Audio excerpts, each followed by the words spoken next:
Hello everybody, my name is Emile Leflecher and I'm a researcher in the Robotics and Autonomous System Laboratory of the Royal Military Academy of Belgium. Today I'm going to present you the autonomous ground robotics architecture for defense application. I will first start by giving you some use cases in which robots are involved into military application or can be involved. Then I will continue by explaining you why military environment can be very challenging for robotics and autonomous system. Finally, I will present you what is a generic architecture and what is necessary for building an autonomous system. And finally, I will finish by presenting a project that we handle in RAS laboratory, a European project named IMAX. So first, military applications. Robotics can be involved in a lot of military applications and operations. So I will first start by the demining application. Robots can help demining team by localizing and classifying the different type of mines on the field to be able to make the assessment and the map of the field before the team is going to actively deactivate them. It can also, on the second hand, help the demining team directly by trying to deactivate the mine. Robotics can be also useful in the use case of search and rescue. It can assess the situation on disaster area and especially for going where human can't reach. It can also be used in terms of resupplying mission and more generically on carrying like heavy loads instead of the soldier. And so basically on the operation, you can have some vehicles following the soldier with a lot of materials and extra. Robots can be also helping in the ISR operations. Instead of putting in danger the life of the soldier, we could send robots or multi-robots fitted with a lot of sensors to go close to the enemy and to assess the situation and give information about what is the material that they have and extra. And finally, the last operation is like for weaponized robots who's going directly on the field and on the front to actively participate into the combat missions. And so saving also, not risking also the life of the soldier on the field. So why military environment is very challenging for autonomous systems? So first, it's a natural environment. So it needs to evolve in various type of landscape. It can be snowfield, it can be desert with low temperature, high temperature. That's very complex for system to handle. In terms of sensors also, because that's the eyes of the robots, they need to handle a lot of different conditions. Snow, fog, rain. For camera, it's very tricky to handle the difference of illuminations. And so we want the robots to be able to walk at the sunset or even when during the evening, or if the sensor allows it to walk during the night. And finally, it's a natural environment, and so the terrain can be uneven, and so we don't want the robot to be stuck on a ditch. We want the robot to be able to detect some kind of obstacle like that, to detect it and to avoid it. We don't want the operator to need to go close to the robot in order to fix the situation, which could put his life in danger. And it's a warfield, so you could have many different kind of obstacles and a number of them also, and the robots need to be able to detect them and to avoid them in order to continue his mission.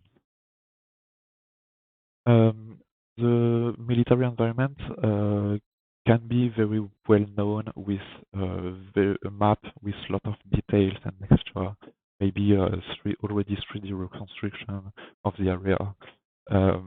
But often it's not the case, and it's mostly unknown areas where the robot needs to explore the area, so it needs to navigate and doing the mapping of the area at the same time. And so that's very challenging for robots.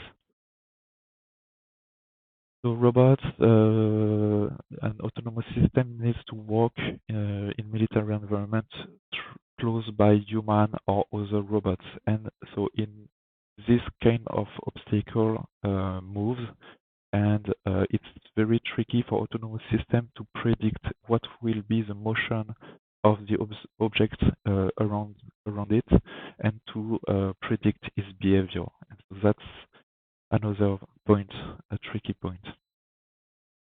From now on, I was mostly talking about fully autonomous systems, but robotics is also a robot which can be controlled manually, and so we want to be able to remote control the robot even if the operator don't have the visual on the robot. And so for that, we need to increase as much as possible the perception of the robots through, of the operators through the robot sensors, and to not display much information, to not overload the operator with a huge amount of data to process. A little bit link about on the above matter. It needs to be collaborative with human, and so we need to develop some safety procedures and to avoid harming the robots, the human working with the robot around. And finally, maybe the most obvious point, it's an area which is often with an enemy presence, and so we need to be able to detect and localize the threats, and to adapt the behavior of the robots in order to either to avoid the threats or to go close to the threats to, for example, perform ISR mission and extra. So that's something we need to handle. We need also to have autonomous process also to detect the change in the environment. For example, here you have a picture of a destroyed bridge, and so the robot needs to be able to detect that the bridge is destroyed, that is not longer a possibility for him to cross the river through this bridge, and to find another way to perform his mission. We are talking about system, and so we need to talk about the way to exchange data, and often we get the orders through radio or 4G communications, and so in case of jamming or spoofing, we need to develop some behaviors to be able to continue the work without the communication and without the operator remotely sending data and etc. And finally, the last point is we want the robot to react fast when he's facing events. We don't want the robot to become a threat for the soldier and a risk. because it's lacking of reactivity on the field. So now I'm going to present the generic robotics architecture. So you see here there is 6 modules, and so this module are necessary to build an autonomous system. And so I'm going to go through each module to explain the role of them. So first, we have the perception module, which needs to acquire all the raw data from the sensor and to pre-process the sensor information to interpret the information in order to have the system understanding it and even having the operator being able to understand it. So, for example, here you have on the bottom a picture from a camera on the robot, and there is some visual feature recognition process that detect where are the object on the image, and is able also to classify it. So if that's a car, there is a person on a bike, etc. It can be also like gathering the raw GPS or GNSS localization, and we need to process this raw data in order to effectively know where the robot is on the field. And you have a last example here is a raw data of a LiDAR, and you have an example of processing here for detecting obstacles in the point cloud. So now that we acquired the sensor data and interpret them, we can build a map of the environment. We need to know what is around the robots. So there is 2 kinds of maps that the main techniques that we can use to build a map. So either the metric map, which is the most commonly used map, with free space where the robot can go, and in black obstacle where the robots can't go. And you have another technique, it's a topological representation. Here on the picture you can see that there is a metric map, and on the top there is a graph which is a topological map representing this area. And so the topological map is represented with nodes and arcs, and in the nodes you can have a lot of information. So it can be geometric data, but the advantages of using topological map is you can also increase the amount of information on the node to have other to take into account other features. And when we are talking about modeling, and we need also to transform in a mathematical way the possible behavior of the robots. And so the behavior of the robot will depend on the type of robot. Here on the top right, you have a schematics of a differential robot. And so through this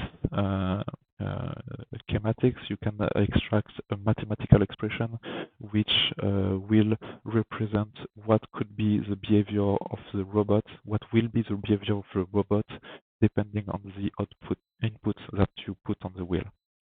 And you can see that it will be different mathematical equation for a quadruped robot. Now that we were able to represent the environment around the robots and gather the information of the sensors, we need also to have a block to say where is my robot in this environment. And so that's typically the localization block. There is many techniques for localization, and it's mostly related to which sensor are we going to use. So another block is the path planning. So now we have the environment, we know where the robot in the environment, and so we can gather we can get the objective of the robot, where it needs to go on this environment, and compute the trajectory of the path of the robot. And so for that, there is also many type of algorithm existing. The most commonly used, I think, is the probabilistic roadmaps that you can see here, and maybe less used, but still for obstacle avoidance is very practical. The potential field technique. So now we have a trajectory to follow, but the robotic system is dumb, is made of motors that will make the rotation on the wheel, for example. But the motors are taking as input voltage. So we have on one side a trajectory, and on another side a voltage to put on each actuator.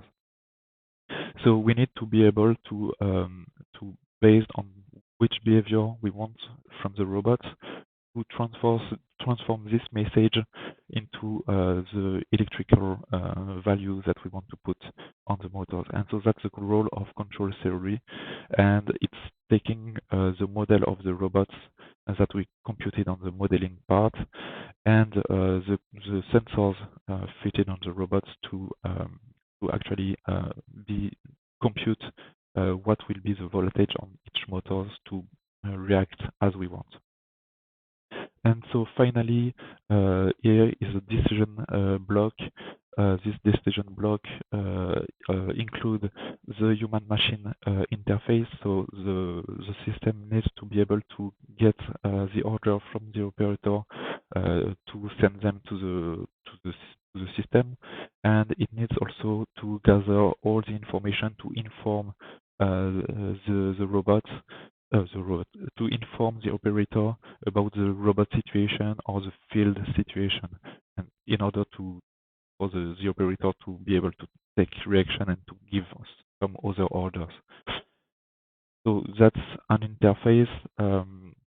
We can also have a part which is automatic decision. So based on what is the situation on the system or in the field, we want sometimes to compute some automatic behavior, and so that's what mostly artificial intelligence is used for, and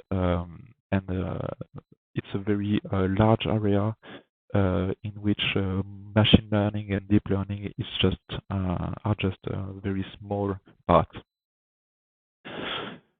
So now I did decompose an autonomous system in 6 modules, but it doesn't mean that these modules are necessarily embedded directly inside the robots. It can be divided into the network to take the advantage of the difference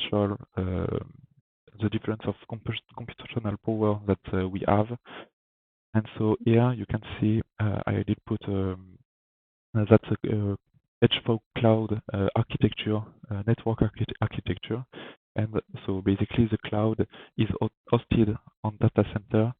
It is like a very huge amount of computational power, almost unlimitless. And it's communicating through internet to communicate with small computational power units, but still with a good amount of computation power, which can be hosted in operational tent or even in command and control vehicles. That we have an example here of the Boxer with an operator inside. And this fog needs to be linked with which is each device on the field, such as robots, but it can be also sensors carried by the soldiers and etc. And so the fog is communicating with the edges, the device on the field through the radio communication or 5G, 4G communication. The drawback of using the network approach, and it's why we need to be careful when we distribute all the 6 autonomous module inside this network, is like more we are on the cloud, more computational power we have. But the thing is, the delay of communication is way shorter on the edge because we are close to the actioner and sensors. So basically, it's local. And once we have a process running on the fog, it needs to transmit information through radio. So uh, there is some delay of the data transmission occurring. And so we need to be careful for the reactivity of this algorithm. And it's even worse when going through internet process information on the cloud. So now I want to talk briefly about the IMAX project. So the IMAX project purpose is to develop the architecture for future hybrid man-and-man system for military robots. And so the requirement on the architecture is to be interoperable. So that means we want the robots to be able to work with other types of robots, UAV, UGV, maritime robot, and extra. It needs also to be modular. That means we have this architecture right now, but if we want to add some feature, it should not be a problem to just add a new block on this architecture and to keep the core of the architecture as it is. It needs to be scalable also. So this architecture needs to work with one robot, but it can also work with 10 robots, 100 robots, and the architecture should not matter with the number of robots controlled. It needs to be payload agnostic because, so for example, one robot can be made for medical evacuation, for example, but it can also be adapted for ISR operation with a lot of sensors. And so the architecture needs to handle the fact that there is new sensor, but we should not change the architecture to gather the data and especially to send them back to the operator. And finally, we don't want our system to be hacked by the enemy, so it needs to be cyber secured and to detect and prevent cyber attack. So here it's the high-level architecture of IMUGs. And so here you can see that there is a command post which is acting as a fog. And we communicate through a communication relay through the edge. So with the edges, which are the multiple robots on the field. So you can see here the C2 is taking in charge the interaction between the operator and the system. Here you have a block vehicle capability, which is taking care of the action block, so giving the commands of the actuators and the motors, gathering all the raw sensors information, and having a capability of taking back fast the manual control of the vehicle with an operator around the robot. We have an autonomy module also, which takes care of processing the sensor information to interpret the data, but also local planning, so motion planning to very locally be able to compute a trajectory toward a close waypoint. You have a cybersecurity module to handle the detection and the response of a possible attack, cyber attack, and you have a payload module to handle the payload agnostic capability that we develop. So every payload should be able to talk with the architecture, whatever sensor it is. And so finally, I kept the swarming for the end because it's what RMA is developing now. And so the swarming architecture, the swarming purpose of this module is to be able to take high-level information from or orders from the operator and to decompose it for multiple robots and to cooperate with multiple robots and to optimize their behavior in order to achieve the common goal. And so basically, here you can see two modules, so a block on the fog to take care of, to use the huge capability of computational power of the fog, and a module in the edge which use the computational power of the robot directly, and mostly interfacing with autonomy. So basically, the swarming fog computes the trajectory and path for all the robots and send them to each agent to as under the form of waypoints, and these waypoints are sent to the local planning of the autonomous feature in order to reach this intermediate point. And a very important block here also, it's the local swarming.